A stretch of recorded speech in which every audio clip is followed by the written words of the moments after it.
So I'm Des. I'm going to be telling you about the truth about the death penalty. So imagine that you're an older woman with 3 kids to take care of. You finally find a job as a housekeeper for this lonely old man. You're doing your usual, cleaning the bathroom one evening when he comes home drunker than drunk can be. And he begins to attack and undress you. Your stomach sinks and your heart's racing. Thankfully, you see a metal pipe on the ground from the broken sink and hit him one good time on the head. You run out of there. Next thing you know, you're being executed for his murder. I know that seems improbable, but that's exactly what happened to Lena Baker. She was executed for defending herself and protecting herself from her employer. I learned about her story in 2019 when I did a research paper about this subject. And ever since then, I've had a deep desire to get rid of the death penalty in the United States. There's no need for it. So today I hope to prove to you that along with our justice system not being reliable enough to handle the death penalty, it is beyond expensive and too many people are being hurt from this. Too many innocent people have died and too many people have been suffering. You can read more about Lena Baker's story in the book First the Truth and Then the Reconciliation by Robert Capers. These are just a few of the faces of the innocent. Out of the 8,776 executions in the United States since the 70s, I can't tell you how many of those were innocent, because usually once somebody is dead, we stop looking into whatever they had going on. I can tell you that out of all the court cases every year in the United States, that being family cases, criminal cases, federal cases, all of them, out of all of them, 8,224 are overturned a year, meaning the courts were wrong the first time. And the stories I'm about to tell you are about some of the times that they were wrong. And these all came from the Death Penalty Center's website. First, we're going to talk about Leo Jones. He was executed in 1998 after being tortured by the cops into signing a false confession, while everyone else pointed at the real suspect. This is Cameron Willingham. He was executed in 2004. He was executed for starting a house fire in his own house, killing his 3 young children. And he claimed his innocence up until he was executed and grieved the loss of his children up until then. While he was still sitting on death row, 4 arson scientists who were not working on the case had come up and disproven what the original arson scientists had said, saying that it was on purpose. The new arson scientists proved that this was more likely to be an accidental fire. The last one I'm going to talk about is Nathaniel Woods. He was executed in 2020. He's our most recent execution.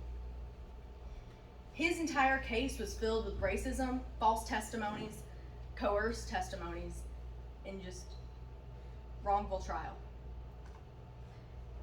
His friend, he was convicted of murdering 4 Alabama cops, while his friend pled guilty to it. His friend Carrie Spencer said, "No, I shot them. I'm the one who killed them," after they beat him up and held a gun to my head. So, Carrie Spencer's spending life in prison without chance of parole. Nathaniel is dead. Our justice system obviously is not reliable.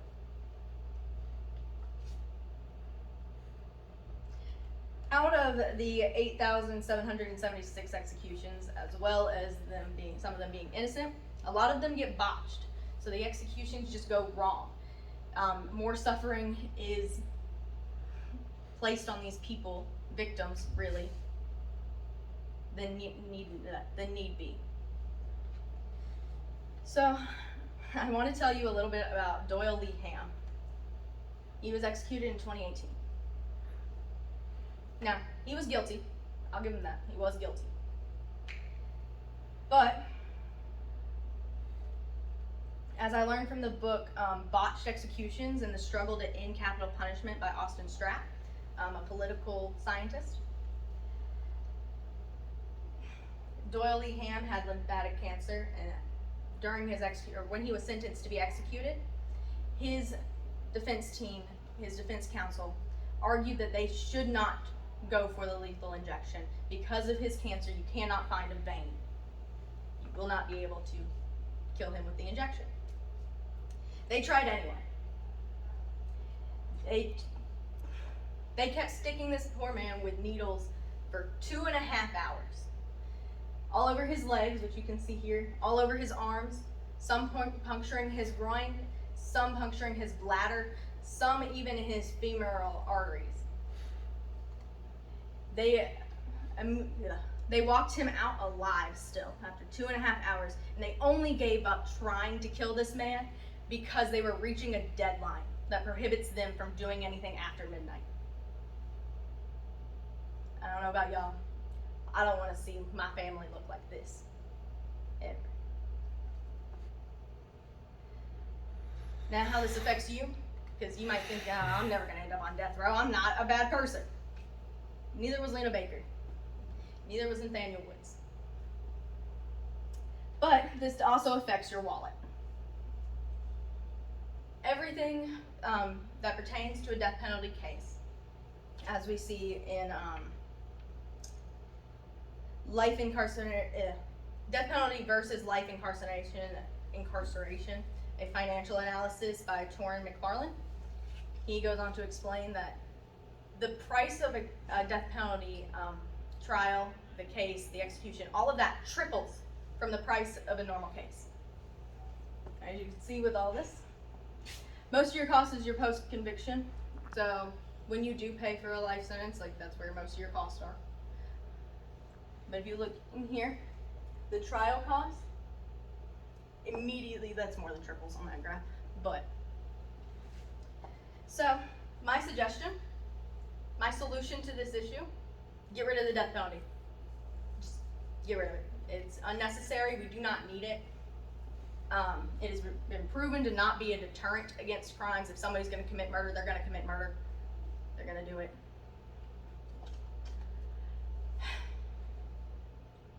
Our justice system is not reliable enough to handle the responsibility of having the death penalty.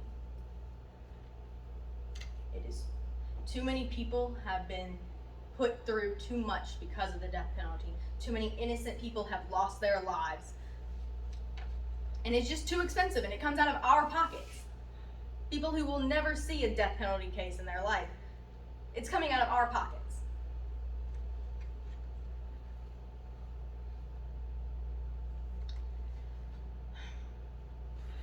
Everyone on this page was innocent, and everyone on this page died. Legally. They were legally murdered. And if this touched your heart as much as it touched mine, when I first started reading about it, first started learning about it, please reach out to your representatives. Email them, write them letters, do whatever it takes to make them hear your voice. Because I don't want to see any of y'all's faces on this image.